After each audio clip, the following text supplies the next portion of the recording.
Hello बच्चों, अपना lesson number 4 चल रहा था विद्युत धारिता। इसमें अपने सबसे पहले विद्युत धारिता क्या होती है इसके बारे में देखा था। उसके बाद में किसी गोले चालक की धारिता के बारे में देख लिया था। आज उसके बाद में अपना नेक्स्ट टॉपिक है संधारित्र, जिसको अपन बोलते हैं कैपेसिटर।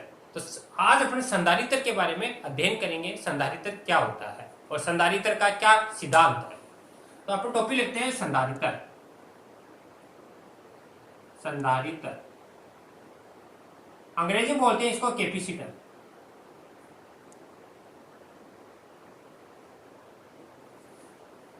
तो सबसे पहले अपने पिछले वाले अपना वीडियो था उसमें देखा था संधारित्र क्या होता है। तो संधारित्र देखने से पहले अपने देखी थी धारिता। धारिता क्या होती है? धारिता का मतलब देखा था मैंने कोई भी वस्तु है किसी वस्तु के द्वारा धारण करने की क्षमता, अर्थात धारण क्या, आवेश माने आवेश को ग्रहण करने की क्षमता। आवेश जितना ज्यादा ग्रहण करेगा उतनी ही उसी रेशियो में उसके विभव के मान में क्या हो जाती है, वृद्धि हो जाती है। अर्थात क्यों समानुपाती थी V और क्यों बराबर था CV। और C को बोलते थे जो भी चालक है उस चालक की अपन धारिता कहते हैं। तो यहाँ पर अपना पढ़ेंगे संधारित्र। संधारित्र धारिता पर ही डिपेंड है। तो संधारित्र देखो क्या होता है।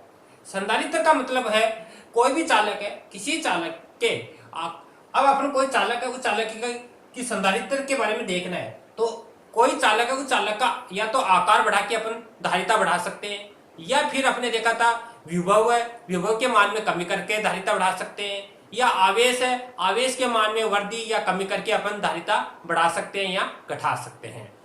तो कोई भी चालक है उस चालक का अगर अपन आकार बढ़ा दे और आकार बढ़ा के अगर धारिता के मान में वृद्धि करना चाहे तो ये संभव नहीं है, क्योंकि उपकरण जितना ज्यादा बड़ा होगा उतना ही धारिता तो बढ़ जाएगी, लेकिन उस उपकरण को कहीं पर दूसरी जगह ले जाना संभव नहीं होता है। तो ये पहली बात तो कैंसिल हो जाती है। दूसरी बात है अगर अपना कोई चालक है उस चालक के विभव आवेश है, आवेश को स्थिर रखते हुए अगर उसके विभव के मान में अपन कमी कर दें तो धारिता बढ़ जाएगी। तो ये रीजन अच्छा है। हमारे किसी चालक है, चालक के आकार में बिना परिवर्तन किए हुए उसके आवेश को स्थिर रखते हुए उसके विभव के मान में हुई वृद्धि को ही क्या बोलते हैं, उस संधारित्र कहते हैं। तो इसकी डेफिनेशन है माने किसी चालक के आकार में बिना परिवर्तन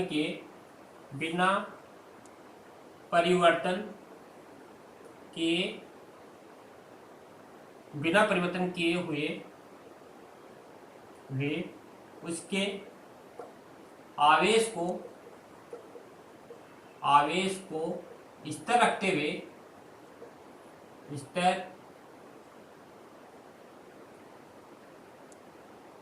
स्थिर रखते हुए विभव के मान में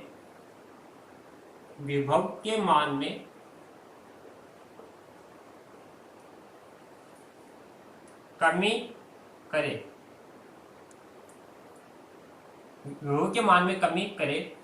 विभव के मान में कमी करे तो चालक की धारिता के मान में वृद्धि की जा सकती है।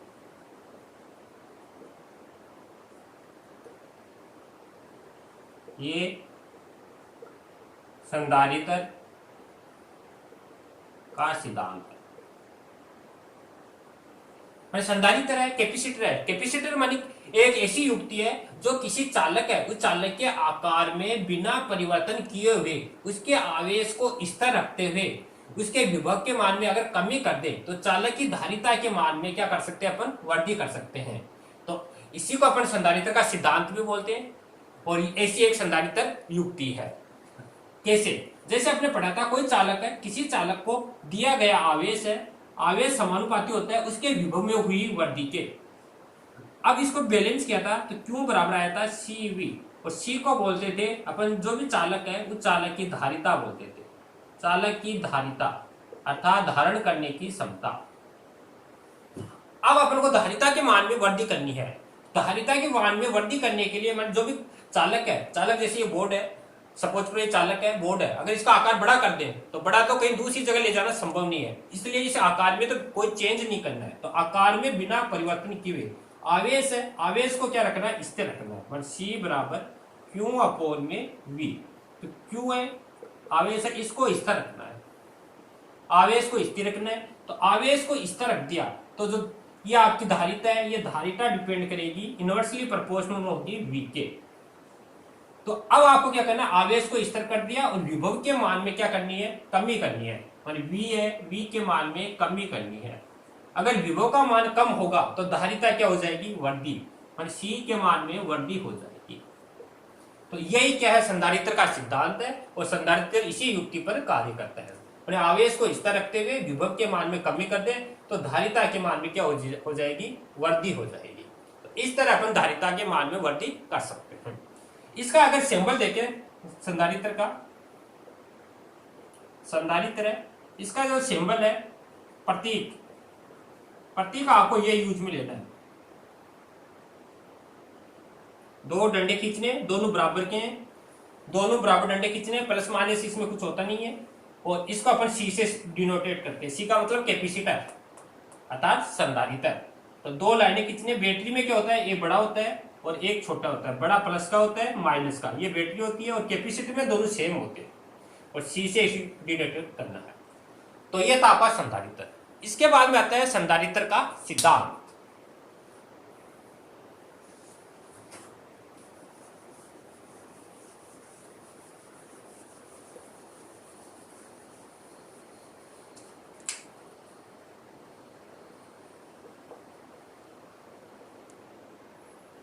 संधारित्र का सिद्धांत, प्रिंसिपल ऑफ कैपेसिटर। तो ये भी मोस्ट है, काफी बार एग्जाम में पूछा जाता है। संधारित्र का सिद्धांत क्या है, माने विभव के मान में अपन कमी कैसे कर सकते हैं जिसके कारण धारिता के मान में वृद्धि हो जाए। तो देखो संधारित्र का सिद्धांत क्या होता है। इसमें जैसे एक प्लेट है ए, ये एक प्लेट है और इस प्लेट को अपन बैटरी से जोड़ते हैं और बैटरी से इसको प्लस क्यू आवेश दिया जाता है। जो प्लस क्यू आवेश देते हैं तो इस प्लेट ए के संपूर्ण भाग पर क्या हो जाता है, एक समान रूप से धनावेश उपस्थित हो जाता है। अब अपन को क्या करना है, इसके पास में एक दूसरी प्लेट लाते हैं। ये भी कोई चालक प्लेट है, दूसरी प्लेट है बी। प्लेट ए है ये हमेशा धनावेशित होती है, दूसरी प्लेट बी है, यह प्लेट भी क्या है, कोई चालक है। तो अपने चैप्टर नंबर फर्स्ट में पढ़ा था विद्युत क्षेत्र वाले चैप्टर में, कोई दूसरी चालक प्लेट है, प्लेट ए पर कोई आवेश है धनावेश, एक समान रूप से धनावेश उपस्थित है। अगर दूसरी प्लेट अगर इसके पास में लाते हैं तो एक सिद्धांत होता है विद्युत प्रेरण का सिद्धांत, इंडक्शन बोलते हैं जिसको। विद्युत प्रेरण के कारण दूसरी प्लेट पर इतना ही आवेश उस पर उपस्थित हो जाता है, लेकिन विपरीत प्रकृति का आवेश उपस्थित होता है। जैसे इस पर धन आवेश है तो इस पर क्या हो जाएगा, आपका ऋण आवेश उपस्थित हो जाएगा। यह आपका सिद्धांत है इलेक्ट्रोमैग्नेटिक इंडक्शन, विद्युत प्रेरण का सिद्धांत। तो जो प्लेट बी है, इस प्लेट के अंदर वाली सतह पर तो माइनस ऋण आवेश और बाहर वाली सतह पर उसी मात्रा में धन आवेश उपस्थित हो जाता है। लेकिन अपना मकसद क्या है, अपना मकसद है कि प्लेट ए है, इसके विभव के मान में क्या करनी है, अपन को वी के मान में कमी करनी है। तो वी के मान में कमी क्या होगी, अब प्लेट बी है, प्लेट बी का जो ऋण आवेश है वह ऋण आवेश प्लेट ए के विभव के मान में क्या कर देता है, कमी कर देता है। लेकिन प्लेट बी के बाहर वाली सतह पर यह जो धनावेश है वह वापस क्या कर देता है, ए के विभव के मान में वृद्धि कर देता है। तो अपन को क्या करना है, विभव के मान में कमी करना है, इसलिए अपन को क्या करना है, इस धनावेश को अपन को नेगलेक्ट करना है, भेजना है।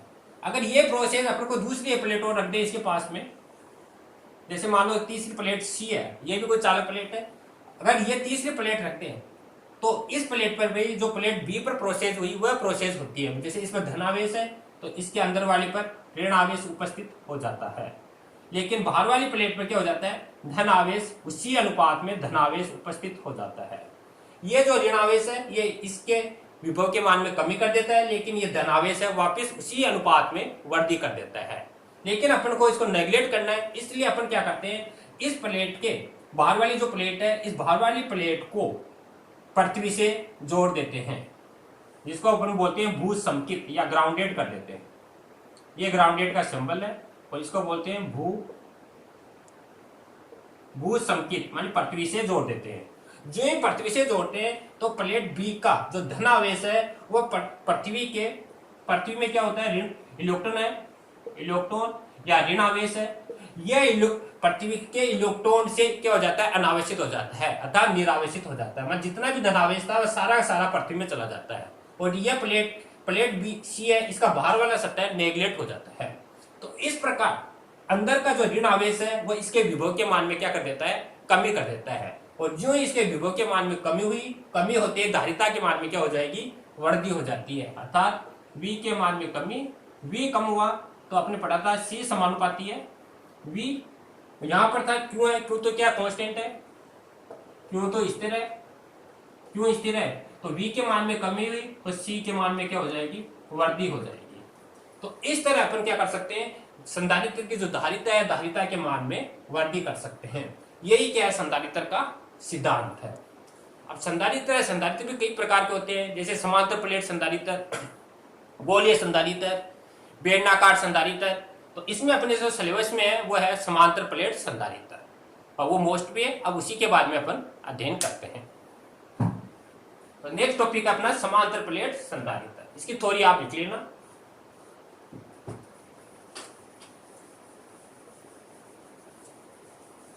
नेक्स्ट है अपना समांतर प्लेट संधारित्र, मोस्ट है, हर बार एग्जाम में आता है। समांतर प्लेट संधारित्र, जैसे नाम से स्पष्ट हो रहा है कि माने इसमें क्या होती है, दो प्लेटें होती है, दोनों प्लेटें एक दूसरे के क्या होती है, पैरेलल होती है अर्थात समांतर होती है। तो उसी को अपन समांतर प्लेट संधारित्र कहते हैं। जैसे अपन डायग्राम देखें, जैसे प्लेट ये फर्स्ट है, ये प्लेट है और ये दूसरी प्लेट है बी, ये प्लेट बी है, दो प्लेटें हैं। पहली प्लेट है, इसको अपन बैटरी से जोड़ते हैं और बैटरी से जोड़ के इसको प्लस क्यू आवेश देते हैं। बैटरी से जोड़ना है और बैटरी से जोड़ के इसको प्लस क्यू आवेश देते हैं। तो इस प्लेट है, इस प्लेट पर अपना प्लस क्यू आवेश और दूसरी प्लेट है, इस पर माइनस क्यू आवेश उपस्थित हो जाता है। जो इसको प्लस आवेश देंगे तो इस प्लेट पर एक समान रूप से धन आवेश उपस्थित हो जाता है। लेकिन अभी आपने पढ़ा है विद्युत प्रेरण के सिद्धांत के कारण, विद्युत प्रेरण के जो सिद्धांत है उसके कारण इसकी दिशा प्लस से माइनस की ओर होती है। प्लेट बी है, प्लेट बी के आंतरिक सतह पर एक समान रूप से क्या हो जाता है, ऋण आवेश उपस्थित हो जाता है। अपन को विभव के मान में कमी करना है तो इसके जो बाहर धन आवेश आएगा उसको अपन क्या कर देते हैं, इसको ग्राउंडेड कर देते हैं, पृथ्वी से जोड़ देते हैं, जिससे संपूर्ण धन आवेश है पृथ्वी के अंदर चला जाता है और क्या हो जाता है, निरावेशित हो जाती है बाहर वाली सतह। ये जो दोनों प्लेट है उन दोनों प्लेटों के बीच की क्या है, दूरी है डी ए दे रखी है अपन को, दोनों प्लेटों के बीच की दूरी डी है। इस प्लेट ए है, इस पर पृष्ठ आवेश घनत्व सिग्मा है और इस पर माइनस सिग्मा, पृष्ठ आवेश घनत्व सिग्मा है। दोनों प्लेट है, उन प्लेटों का जो क्षेत्रफल है, दोनों प्लेटों का क्षेत्रफल क्या है, ए अपने पास और विद्युत क्षेत्र की डायरेक्शन अपने ए से बी की ओर। और ये आपका कोई निर्वात है, उस निर्वात में रखी हुई है और निर्वात की विद्युतशीलता अपने पास एप्सिलॉन नॉट। तो ये आपको दे रखा है। तो आपको क्या लिखना है, दो प्लेटें हैं, ए प्लेट ए है, ए प्लेट बी है, दोनों प्लेटें एक दूसरे से पास में रखी हुई है। प्लेट ए को धनावेश दिया जाता है, जो धनावेश देते हैं तो दूसरे प्लेट पर विद्युत प्रेरण के कारण उसी अनुपात में ऋण आवेश उत्पन्न हो जाता है। धनावेश को पृथ्वी से जोड़ देते हैं और जो संपूर्ण धनावेश है बाहर वाला वो पृथ्वी के अंदर चला जाता है। दोनों प्लेटों के बीच की दूरी डी है, पृष्ठ आवेश घनत्व है सिग्मा है और प्लेटों का क्षेत्रफल क्या ए है और माध्यम में रखी है, माध्यम की विद्युतशीलता एप्सिलॉन नॉट है। तो ये आपको इसमें लिखना है। अपन को धारिता ज्ञात करनी है। तो सबसे पहले अपन देखते हैं इन प्लेट है, उन प्लेटों के मध्य उत्पन्न विद्युत क्षेत्र।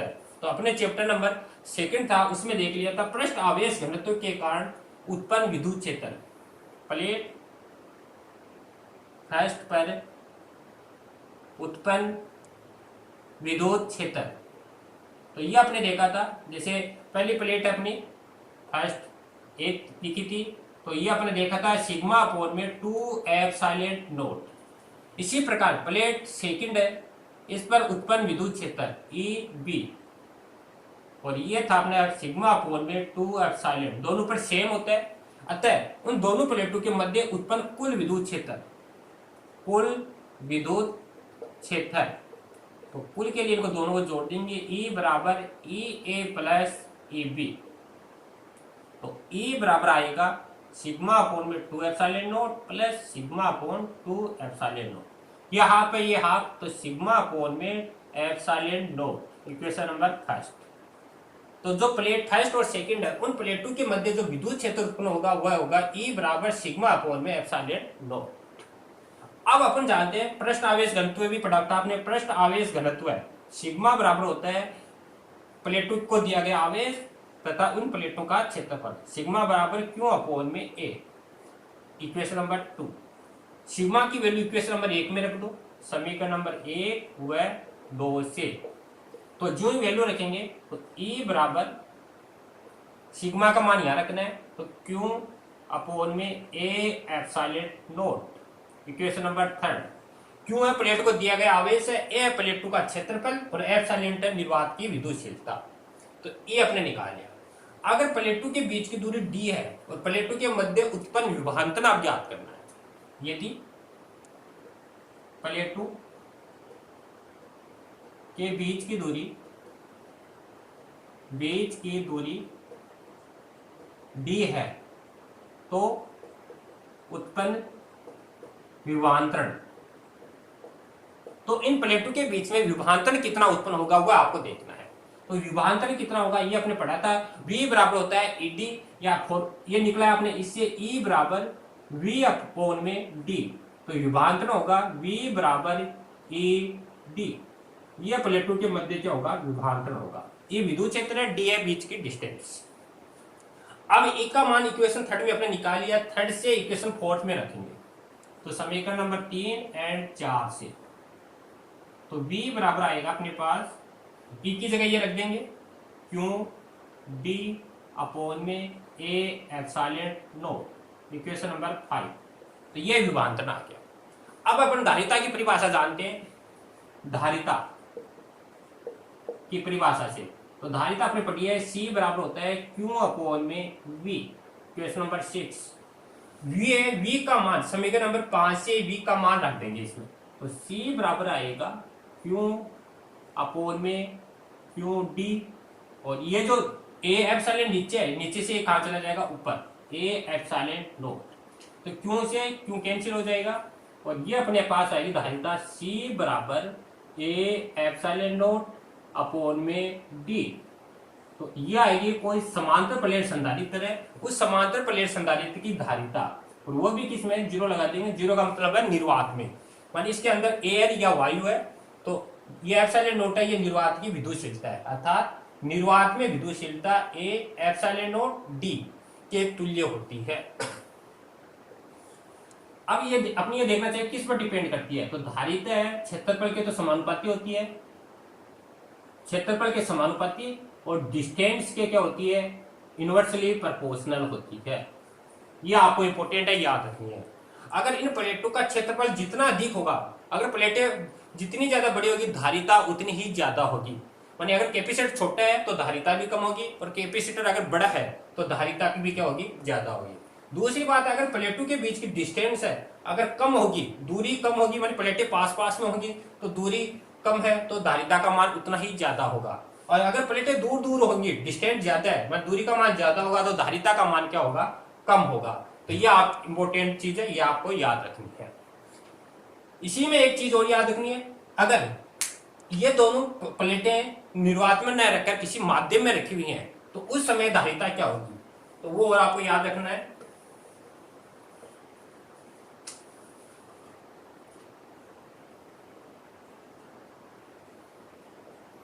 तो दूसरी चीज आपको याद रखनी है, माध्यम में धारिता, क्योंकि इस पर आधारित क्वेश्चन है।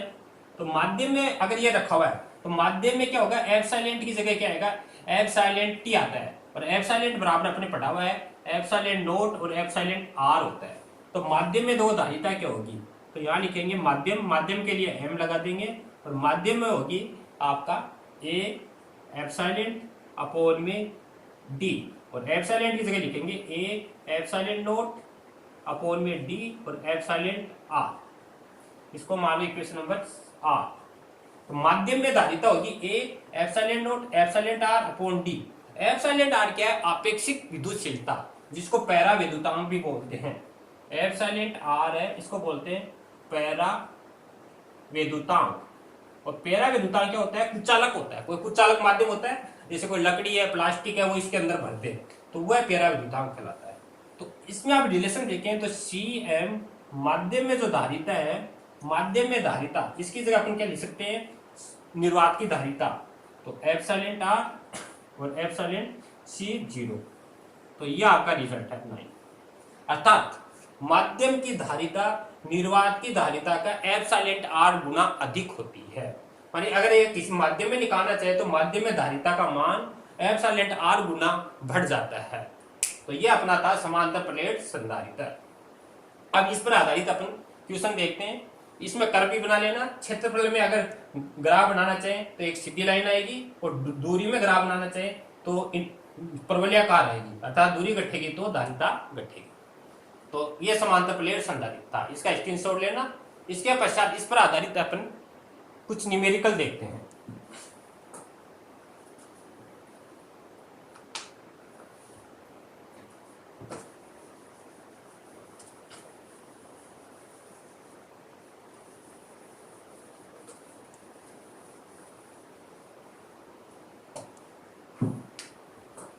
क्वेश्चन दे रखा है, एग्जाम्पल है आपके क्वेश्चन, सॉरी एग्जाम्पल दे रखा है 4.1।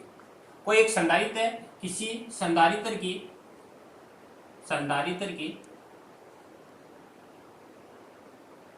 धारिता दे रही है आपको, धारिता सी दे रही है 20, यह आपको धारिता देके है। किसी संधारित्र की धारिता दे रही है 20 माइक्रोफेराडे तथा बीच की दूरी जो प्लेट है, बीच की दूरी दे रही है आपको 10 मीटर है। बीच की डिस्टेंस आपको 10 मीटर दे रही है। तो प्लेटों के बीच में आवेश का मान पूछ रहा है। बीच की दूरी नहीं दे रही, वे विभवांतर देने का है, सॉरी यह आपको देने का है। तथा प्लेटों के बीच विभवांतर 10 वोल्ट है। तो आवेश का मान ज्ञात करो, आवेश ज्ञात करो। तो यह आपको किसने दे रखा है? हमारी कैपेसिटर है, इसका मान दे रखा है 20 माइक्रोफेराडे और V का मान दे रखा है 10 वोल्ट। आपसे क्यों पूछ रहा है? तो इसका फॉर्मूला अभी बताया था, C बराबर होता है Q अपॉन में V। तो Q बराबर होगा CV। अब Q बराबर निकालें तो C की जगह पर रखेंगे 20। देखिए ये माइक्रो दे रखा है, माइक्रो को 10 की पावर माइनस में 6, V का मान दे रखा है 10, तो यहाँ रखेंगे तो ये हो जाएगा आपका 30 गुणा 10 की पावर माइनस में 6, और माइनस 6 है, इसको कुलाम में लिखेंगे तो Q बराबर 30 माइक्रो कुलाम। ये आपका आवेश का मान आता है। एक तो इस तरह का क्वेश्चन आ सकता है। दूसरा क्वेश्चन है एग्जांपल नंबर 5। एक संधारित्र है, मोस्ट है, ये आता है काफी बार। संधारित्र की धारिता C, क्षेत्रफल A, बीच की दूरी D है। कोई एक संधारित्र दे रखा है, उसकी धारिता C है, क्षेत्रफल A है, बीच की दूरी D है। यदि बीच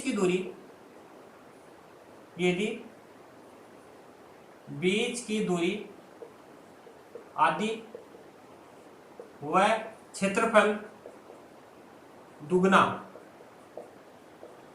कर दे तो धारिता पर क्या प्रभाव पड़ेगा?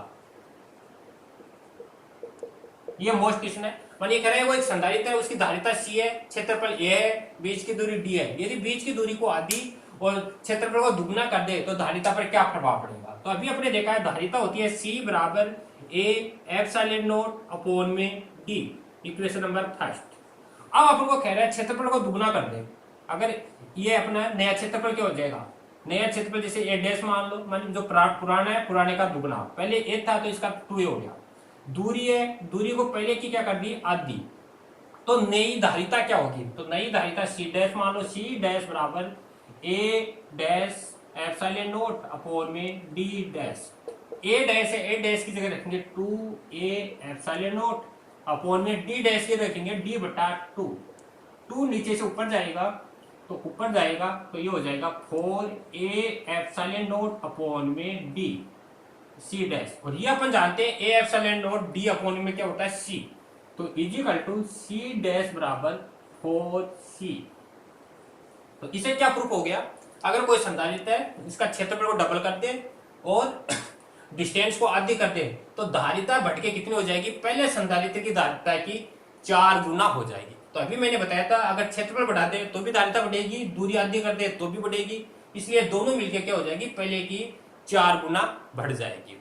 तो ये था इस पर आधारित न्यूमेरिकल क्वेश्चन थी। तो ये अपने प्रॉब्लम देखी, और कोई प्रॉब्लम हो तो अपन नेक्स्ट वीडियो में देखेंगे। थैंक यू बच्चों।